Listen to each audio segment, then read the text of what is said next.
Hey guys, welcome back to the channel. I'm outside on this one just so I can show y'all a clear indication of how bad the snow is, because honestly in this video we're going to be talking about weather manipulation.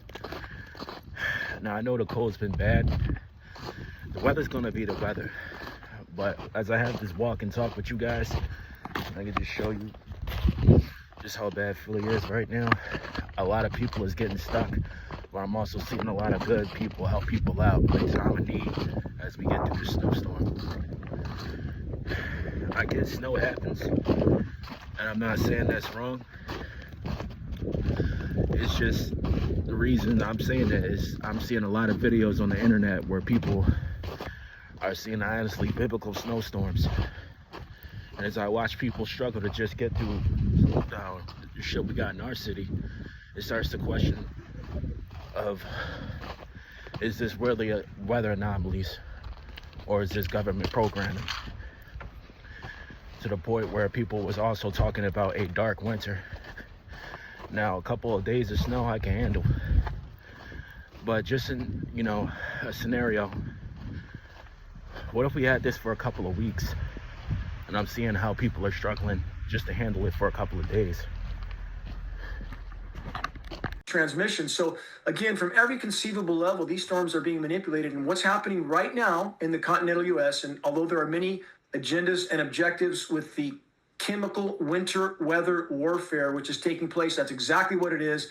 Don't eat the snow. I don't say that in jest. But what do we see from Mr. Trump about this weather? He said, quote, "Where's your global warming now?" So we know the agenda is to drill baby drill and burn baby burn and take over countries that have oil like Venezuela. So they need cover for that. They need the American population to think that's not a problem. Great. The more the better. And Trump just tweeted, again, "Where's your global warming now?" Because the eastern half of the US lower 48 is being chemically cooled, combined with robbing cold air from the Arctic. And Clayton and Natalie, what don't they tell us? In places like Alaska, where they just had 7 feet of snow in Juneau, Alaska recently. So much snow, chemically nucleated snow that came from a moisture flow from Hawaii. 7 feet of snow, so much it was sinking boats in the Juneau harbor. Literally, you can see pictures of this online. Yeah. Followed by rain in Alaska while it's snowing on the Gulf Coast in Florida. What does it take to wake people up? That the whole system is blowing apart. And climate engineering is this biggest single factor tearing it apart. I'm not saying there's not other sources of damage to the planet. We've been really bad stewards of the planet. And we try at geoengineeringwatch.org to unite both sides of this fence. We have the left that recognizes all the other sources of damage, that refuses to acknowledge climate engineering.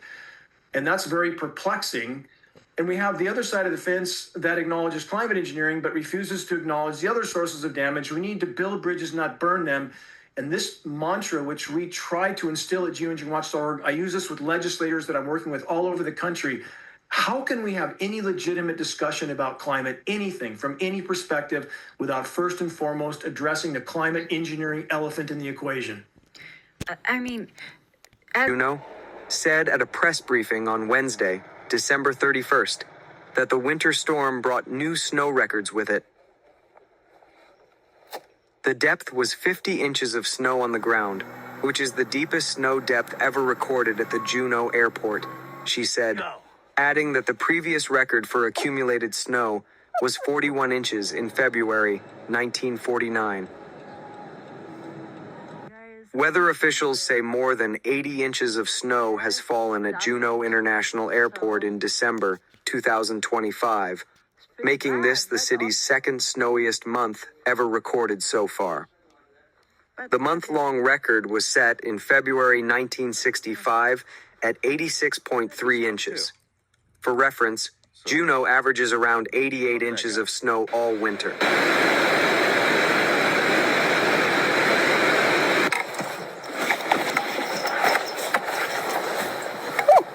Meanwhile, Fairbanks is facing extreme cold and dangerous conditions. The city paused trash pickup this week due to the weather. As you can see, a lot of people just chose not to dig out, man, and I don't blame them.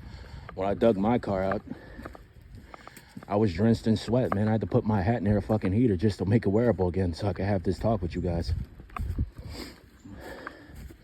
But this is just day 3 of what we got so far in Philly versus what other people got and what I'm seeing on the internet. Now, my other video, I'll put it up, about how they have technology and HARP and all that, and how this plays a part in all our lives, from the Midwest all the way down to some parts of the South, especially the East Coast, because they're showing Buffalo, New York and all that, and how people are struggling just to get through.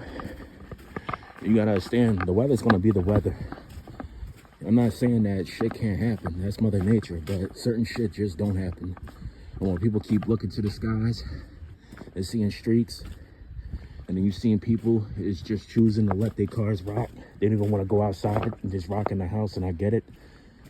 It really starts to affect everybody's life.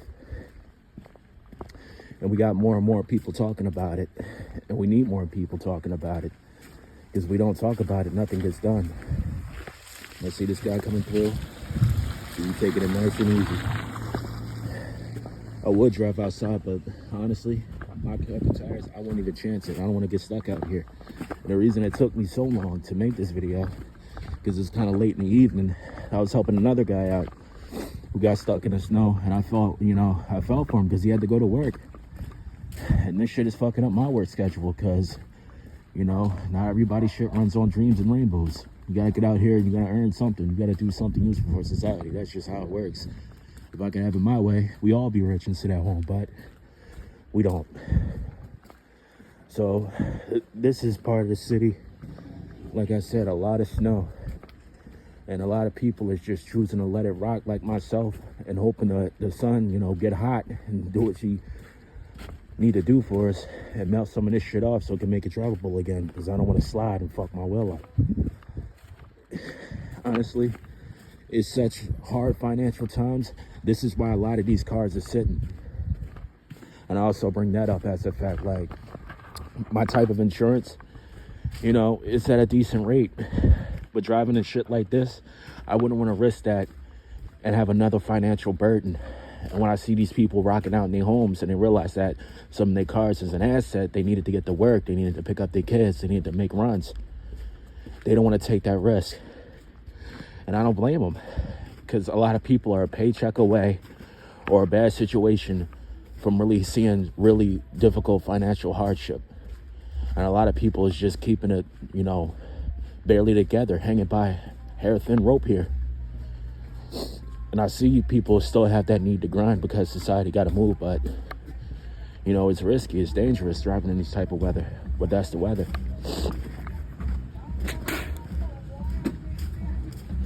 Let's see, bumping this music.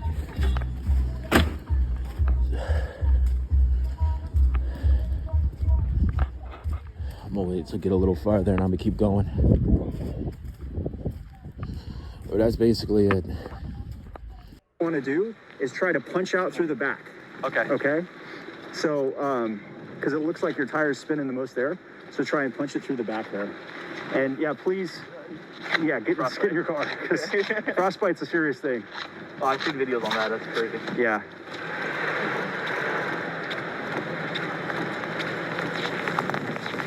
So it's really cool.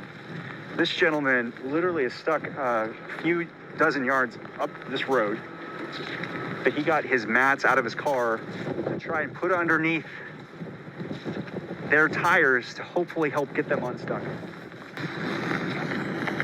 Puede prestarme